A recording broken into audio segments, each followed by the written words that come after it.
Hello friends, my name is Adrika and our today's story is Father Frost. And it is a Russian fairy tale. So let's start. There was once upon a time a peasant woman had a daughter and a stepdaughter. The daughter had her own way in everything, and whatever she did was right in her mother's eyes. But the poor little stepdaughter had a hard time. Let her do what she would and always blamed, and got small thanks for all the trouble she took. Nothing was right, everything wrong.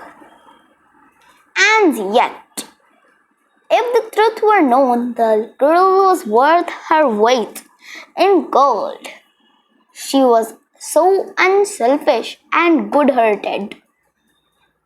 But her stepmother did not like her, and the poor girl's days were spent in weeping, for it was impossible to live peacefully with the woman. The wicked shrew was determined to get rid of the girl by fair means or foul.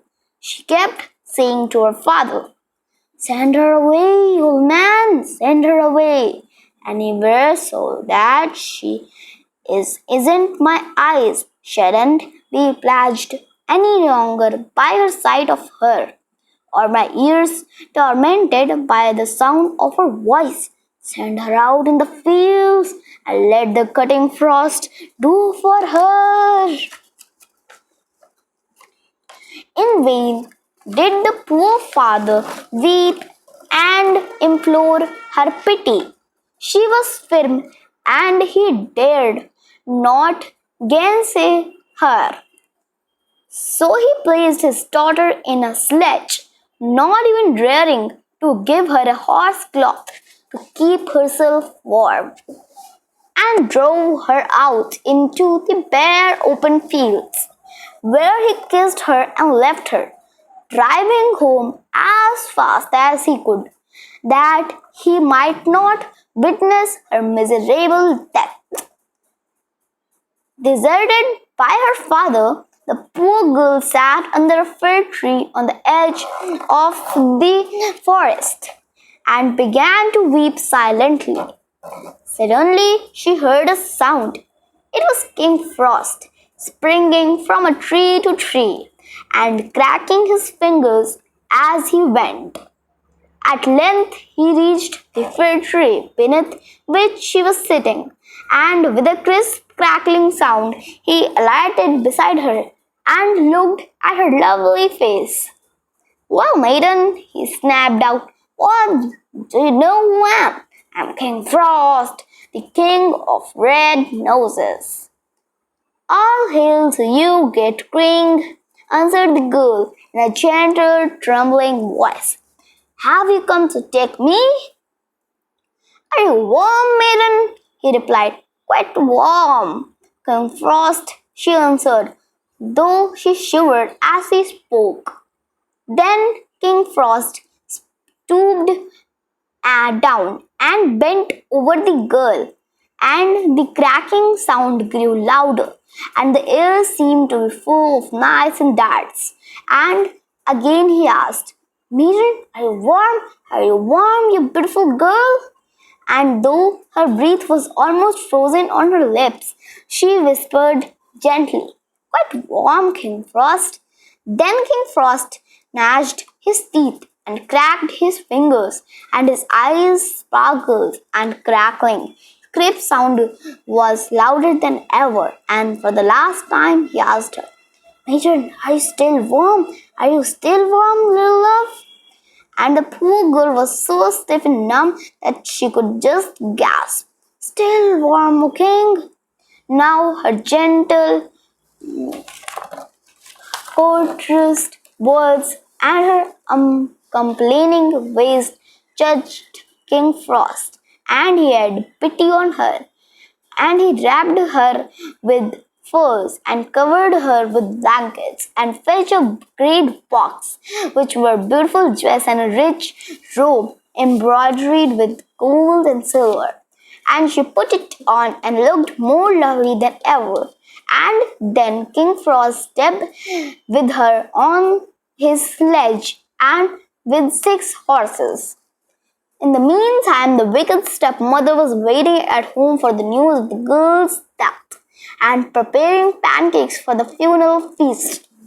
And she could said to her husband, "Oh man, you had better go into the fields and find your daughter's body and bury her."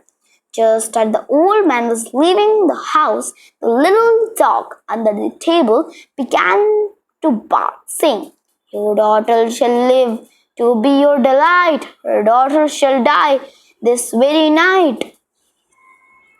"Hold your tongue, you foolish beast," scolded the woman. "Here's a pancake for you, but you must say, her daughter shall have much silver and gold. His daughter is frozen quite stiff and cold." But the doggy ate up the pancake and barked, saying, "His daughter shall wear a crown on her head. Her daughter shall die unwed."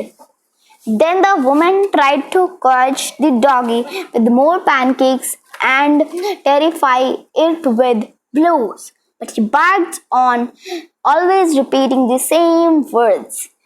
And suddenly the door creaked and flew open. The great heavy chest was pushed in, and behind it came the stepdaughter, radiant and beautiful, in a dress of glittering silver and gold. For the moment of the stepdaughter's eyes dazzled. Then she called her husband. "Oh man, yoke the horses one into the sledge and take my daughter to the same field and leave her on the same spot exactly." And so the old man took the girl and left her beneath the same tree where he had parted from his daughter.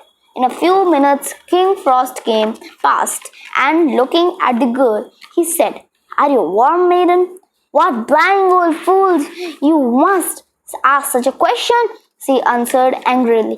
"Can't you see my hands and feet are nearly frozen?" Then King Frost sprang to the floor in front of her, questioning her and getting only rude, rough words in reply, till at last he got very angry and cracked his fingers and clenched his teeth and froze her to death. But her mother was waiting for her return. As she grew impatient, she told her husband, "Get to the horse, this old man, and go to fetch her home. But see that you are careful not to get upset the sledge and lose the chest." But doggy beneath the table began to bark, saying, "Your daughter is frozen quite stiff and cold, and should never have a chest full of gold." "Don't tell such wicked lies," scolded the woman. "Here's a cake for you. Now say, her daughter shall marry a mighty king." At that moment, the door flew open and she rushed to meet her daughter. As she took her frozen body to her arms, she was too chilled to death. Thank you.